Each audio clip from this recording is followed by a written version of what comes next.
गए थे पंजाब, तो आपका काफिला ब्रिज पे अटक गया था और आपने किसी ऑफिशियल को कहा कि आपने चीफ मिनिस्टर को कही है मैं जिंदा वापस जा रहा हूं। बहुत सारी इन्वेस्टिगेशन भी चल रही है सिक्योरिटी को लेकर, लेकिन उस वक्त आपको कैसे महसूस हुआ था, क्योंकि आप पंजाब से पता नहीं कब से जुड़े हुए हैं? मैं इस पूरे नॉर्थ से पार्ट से मेरा बहुत निकट नाता रहा है। मैं पंजाब में बहुत रहा हूं। मैं पंजाब की मेरा बड़ा नाता रहा है। मैं मेरी पार्टी का काम वहां करता था। मैं पंजाब के लोगों की जो वीरता है ना, मैंने देखी है। पंजाब के लोगों के दिल को मैं जानता हूं। मैं आपको एक उदाहरण बताता हूं। मैं अपनी पार्टी का काम करता था।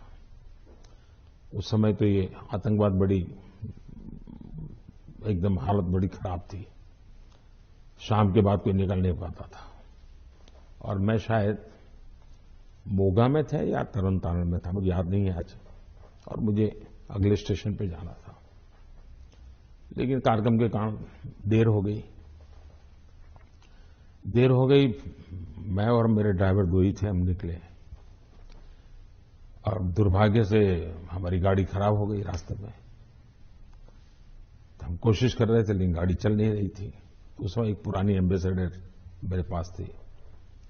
धक्के भी लगाए, कोशिश की। तो खेत में 2-3 लोग थे, सरदार थे। वो दौड़ते हुए आए। उन्होंने भी धक्के लगाने में मदद की, लेकिन गाड़ी नहीं चली। फिर हमने कहा नजदीक से हमें कोई मैकेनिक मिलेगा कि नहीं मिलेगा। तो साहब यहां तो अभी तो कोई मिलेगा नहीं, बहुत दूर दूर है। फिर उन्होंने मुझे कहा कि देखो भाई, तुम्हें बुरा न लगे तो एक बात करो। मैंने कहा क्या? बोले तुम गाड़ी यहां छोड़ दो, तुम और तुम्हारा ड्राइवर खेत में हमारे साथ चलो, हमारी वहां झोपड़ी है, वहीं खाना खा लो और रात को रुक जाओ।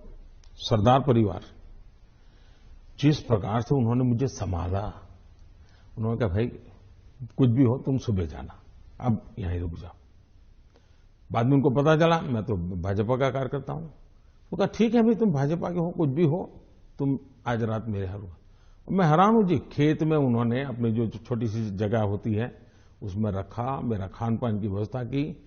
और सुबह उनका बेटा जाकर के एक मैकेनिक को ले आया, गाड़ी ठीक की। और मैंने पंजाब का ये दिल देखा है जी। इन सरदारों के भावों को जानता हूं मैं। इतने, और मेरे तो गुजरात में, मेरे कच्छ में अंदर इतने मेरे परिवार हैं सरदार। मैंने जब लखपत में गुरुद्वारा का भूकंप में नुकसान हुआ था, मैं वहां गया देखने के लिए, मुझे बड़ा दर्द हुआ। तो मैं ऐसे ऐसे कारीगरों को लाया राजस्थान वगैरह बाहर से, कि वैसा ही मुझे गुरुद्वारा बना के दो जो गुरु नानक देव जी के जहां चरण पड़े थे। बनाया दोबारा। आज कच्छ के अंदर जो हमारे सरदार परिवार है, बहुत बड़ी मात्रा में है, खेती करते हैं।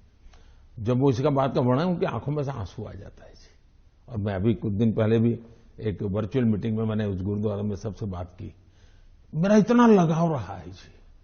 आपने देखा होगा, एक किताब है पढ़ने जैसी है सरकार की। शायद अंग्रेजों के जमाने में जी भी सिख कौम के लिए नहीं हुआ है। अंग्रेजों के जमाने में, कांग्रेस के जमाने में तो हुआ ही नहीं है। ऐसे अनेक काम मैंने देश के कल्याण के लिए, हमारे सिख भाइयों की वीरता का सम्मान करने के लिए किए हैं। और मुझे गर्व है। चुनाव की जगह पर है, लेकिन मैं मानता हूं ये मेरे देश के वीर जवान है, मेरे देश के सच्चे किसान हैं। उनके कल्याण के लिए मैं जितना कर सकूंगा मैं करता रहूंगा। तो क्या उस दिन आपको ऐसे लगा कि ये राजनीतिक आंदोलन था, इसलिए ऐसे हुआ? ऐसा है कि इस विषय में मैंने पूरी तरह मौन रखा हुआ है, क्योंकि सुप्रीम कोर्ट स्वयं इसको गंभीरतापूर्वक इस बात को देख रही है। मेरा कोई भी वाक्य पूरी जो चल रहा है उस पर प्रभाव पैदा करे, यह उचित नहीं है। जो भी है सुप्रीम कोर्ट के द्वारा जांच कमेटी निकालेगी, जो सत्य होगा देश के सामने आएगा, और हमें तब तक इंतजार करना चाहिए। जी, आपने दोनों स्पीच में, राज्यसभा में भी और